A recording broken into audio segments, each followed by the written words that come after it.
Welcome back everyone to today's second video, and we're going to be looking at the chance of a major SSW, sudden stratospheric warming, into the new year. So we're probably going to be doing one of these videos nearly every day to keep you up to date on how it is looking like. So we're going to start with ECMWF, then we will go through the GFS ensembles and see how they are looking. So without further ado, let's get into this. So this is week 1 from the GFS. It is the 1st of January to the 8th of January, and we're looking very, very interesting here. So we have actually got a very, very displaced polar vortex down here. But as you can see, look at this warming over Siberia, and look, it's even pushing it to the pole. This is the polar regions just here, and as you can see, the warming is dead on over it. So for week 1 it looks very, very interesting like this, and the warming is going to start off around here and it is going to end up pushing into the pole, but we're looking for a split of the polar vortex as well, and we'll be able to see more in depth of them from the GFS and samples, because we don't know how much above average this area here is, because it only goes up to 10 degrees above average, but with the GFS ones we can really exactly see if it will be classed as an SSW, if it will reverse the solar winds, and if it will split the polar vortex. So that's what we're going to be looking at. So let's look at week 2 from the ECMWF. Week 1 looks very nice, and week 2 once again that warming pushing actually more towards Greenland, but the warming still looks like it's over the pole, as you can see, but it's covering more of a larger area. It's still a large area, but it won't be as intense then, because I would say that most of the warming had sort of slowed down by that point, but still it is a very large area of warming. So now let's go and show you the GFS ensemble. So this is the interesting bit, this is the main part of the video, so let's go and have a look. Okay, so we're on to Meteocell and on the GFS right here. So now we're going to have a look what we're looking like. So from the first one we will go from now all the way up to when the warming is going to properly kick in over the pole. But from the other ones we'll just start from when the warming starts getting significant to see if we split the vortex. So we will start right now. So currently we are looking like this. So we've got this bit of a warming, we've got this little bit of a warming, and it's picking up some pace now. It has been gained a lot since yesterday, and it is going to be speeding up in pace from Siberia. We should see it strengthen up here and then try and push it into the pole just there. So let's see what this run is saying. So here we go. The warming really starts gathering pace, and temperatures nearly up to 0 degrees there.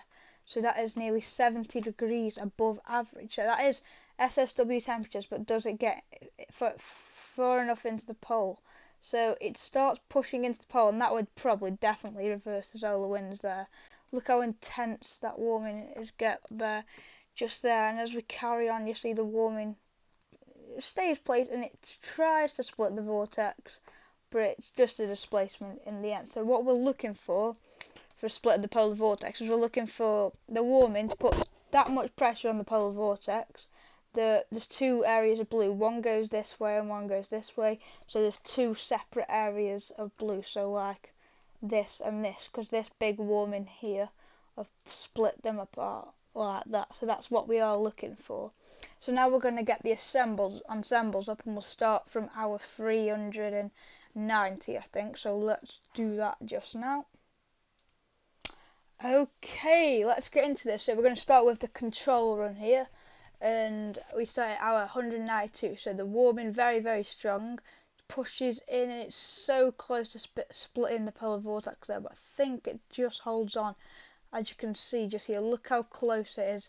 One area blue's here and one's there. It's so close to splitting and going off in separate directions, but it just about holds on with this run. Somehow it just holds on with this run. So that's 2 going for displacement so far. No splits with the operational and control run. Let's see what number 1 is saying now. Number 1 looks like this. We, once again, huge warming. No split of the vortex with that one. So that is number 1 just there. So that number 1 is just a displacement once more. Number 2 looks like this. Put a lot of pressure on it, but once again it's a displacement. But another warming starts gathering pace just over here. So that could finish it off in the extended range. But we can't go any further than that right now. So that maybe could end up splitting the vortex eventually. But first couple of runs aren't looking that good so far for splits. Maybe they've gone off it a little bit. This run, so close just there. It's stretching the polar vortex to breaking point. As you can see, it looks like this area and this area are going to split apart because of this warming, pushing in, but it just hangs on somehow and stays intact with number 3. So that is 5 going for a displacement event now. So let's look at number 4. Number 4 looks like this. Huge warming once again, but just hangs on. So that's another one going for another displacement event. So that's 7 going for displacement now. Number 5 looks like this. So close to splitting, but it just doesn't make it. Not much splits so far. Are we settling for a displacement event? Maybe we're settling for a displacement event now, but we're still not sure. This one, ooh, look how small the polar vortex has got here. It's extremely small just here, just displaced massively. And a warming here and another warming gaining pace there. So maybe eventually that would split it. But once again, there's not much sign of a split with number 6. Ooh, are we going to get unlucky? Number 7. If we do want very cold weather, usually we want to see a split, but we can still get cold weather with a displacement. Number 7 once again without a split. No split on number 7. Go a bit quick and I'll see how much end up having a split.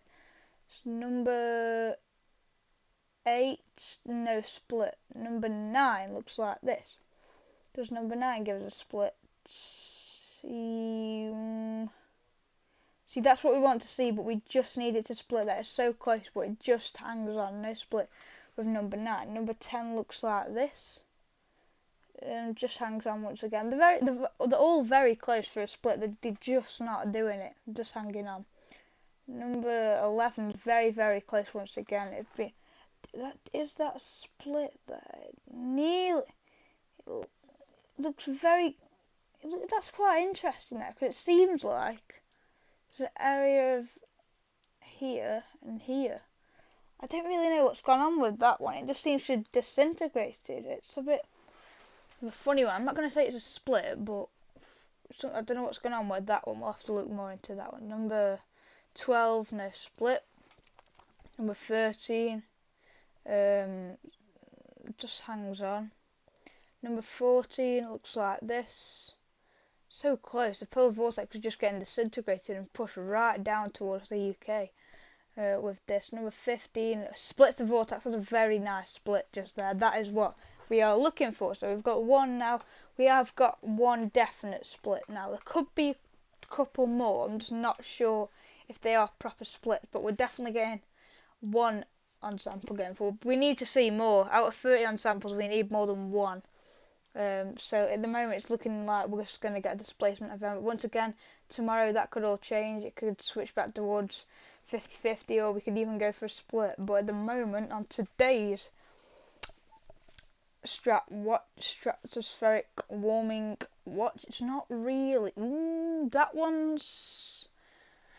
There's a very big warming gathering pace again just here, as you can see, and one there. I think that might just split it, as you can see, because, yeah, one area ends up over here, one ends there. I think that is classed as a split, so that's 2 going for a split now. But look how small the polar vortex has got with that one, so I think we'll count that as a split. So that's 2 what I think are going for a split now. There's not much really. We need more than 2 for to keep us with a chance of getting split. Once again, that's so close there, so close. We just need a bit more of a warming in the Atlantic here. It's just so close. We just don't pull it off. Number 20 looks like this.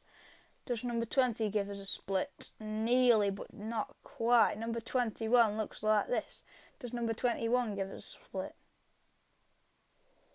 No. Number 22, once again, just hangs on. So close with number 22. Number 23 once more. Just hangs on. Look how small the vortex is getting, putting load of pressure on it there. The warming even trying to gather pace even more after that. It's a very huge warming by that point. So we're definitely going to get a major warming. I think it will be classed as a SSW, but we're not sure just yet. Number 25 looks like this. So close. And look at the warmings there. The polar vortex really being destroyed with that one. It's total collapse of the vortex. That one a little bit less than the other ones. Number 27 again just holds on, so close, but just can't pull it off. Number 28 looks like this. So close, it just isn't enough to split the polar vortex. Number 29 looks like this. Once again, wow, look at that one. That would probably destroy the polar vortex there, because we have a huge warming just here. Completely displaces the vortex. And we get another huge warming just here. So that'll probably split it after, but we're not in the time range for that. So, and finally, number 30. Does it split the vortex? No, just holds on. But once again, another warming. Maybe just appearing just here on quite a lot of them. So maybe it's not over even if we don't split it first try. But really, it's not looking that good for any split of the vortex today. So that isn't that good. But we will show you the ECMWF Zola winds chart very quickly to see how much you are going for it to be classed as an SSW. So let's go and show you that. Okay, so here is the chart, and very, very interesting today. We are a bit weaker than average at the moment. We're going to rise back up, and then look at this drop here.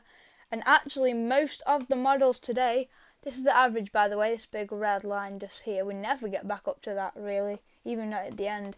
And as you can see, nearly every single run is going for a reversal of the solar winds today. So that will be classed as an SSW if that does come off. And even some of the runs, look how far down they're taking it. Just there, and I think that's the operational run.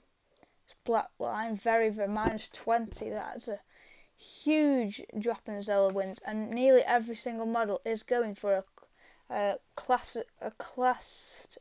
as an SSW right there. So that is very, very interesting what we are seeing just now. So I think that's going to be it for today's second video. There might be another video today, I'm not sure, but thank you everyone for tuning in to today's Stratosphere Watch, and we'll see you in the next one. Goodbye.